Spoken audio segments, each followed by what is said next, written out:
रुको रुको, स्वाइप मत करना। ये कॉन्सेप्ट समझ कर जाओ पहले।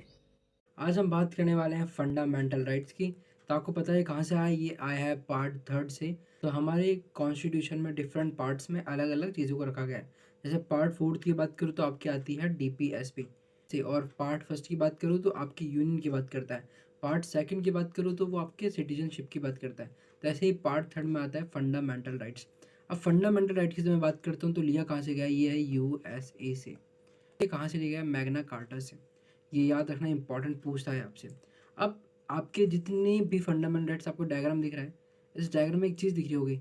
कहीं इक्वलिटी लिखा है, कहीं आपके फ्रीडम लिखा है, कुछ कहीं आपका एक्सप्लॉयटेशन लिखा है, आपके कहीं फ्रीडम रिलीजन लिखा है, कल्चरल एजुकेशन लिखा है, और कहीं आपके क्या लिखा है? कॉन्स्टिट्यूशनल रेमेडीज लिखा है। तो ये है आपके फंडामेंटल राइट्स।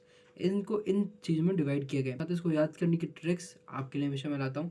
तो ट्रिक है ई फेरिक। ई फेरिक, फेरिक आपको याद है? आयरन। बट स्पेलिंग यहाँ पर अलग है, लेकिन आपको आसानी से याद आ जाएगा, ई फेरिक। तो ई से क्या होता है? आपका होगा आपका इक्वालिटी। एफ से होगा आपका फ्रीडम। ए से आपका होगा एक्सप्लॉइटेशन। आर से आपका होगा रिलीजन। ई से होगा आपका एजुकेशन। एंड सी से होगा आपका कॉन्स्टिट्यूशनल रेमेडीज। ये लास्ट वाले रेमेडीज के लिए है। इसीलिए इसी को क्या कहते हैं? हमारे जो कॉन्स्टिट्यूशन है, अगर उसमें कोई किसी आपके फंडामेंटल राइट्स का वायलेशन हो रहा है, कोई आपके फंडामेंटल राइट्स को छीन रहा है आपसे, तो आप कहाँ जा सकते हो? आप कॉन्स्टिट्यूशन, आपके कहाँ जा सकते हो? आपके कोर्ट्स में जा सकते हो। तो वो आपका लास्ट वाले में बात करता है। तो इसलिए इसको क्या किया गया है? इसको कहा गया है आपके कॉन्स्टिट्यूशन का एक जो बैक कवर, हम ये कह सकते हैं कि जिस चीज़ को एक तरह से प्रोटेक्शन दे रहा है। तो अभी हम बात करते हैं जितने भी फंडामेंटल राइट्स हैं, वो कौन कौन से आर्टिकल्स के अंदर आते हैं। तो जब मैं बात करता हूँ ई से इक्वलिटी की, तो इक्वलिटी आता है आपके 14 से 18 में। फ्रीडम की बात करता हूँ, फेरिक से एफ, एफ पहला वर्ड, तो वो 18 से 22 में। एक्सप्लोइटेशन 23 से 24 में। रिलीजन 25 से 28 में। एजुकेशन 29 से 30 में। और आपका कॉन्स्टिट्यूशन आर्टिकल 32 में।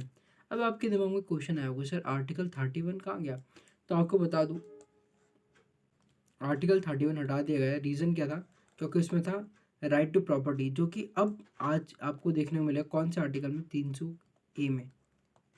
तो इस तरह की और वीडियोस के लिए आपको बस करना क्या है? शॉर्ट ट्रिक याद करनी है और हमारे चैनल को सब्सक्राइब करना है।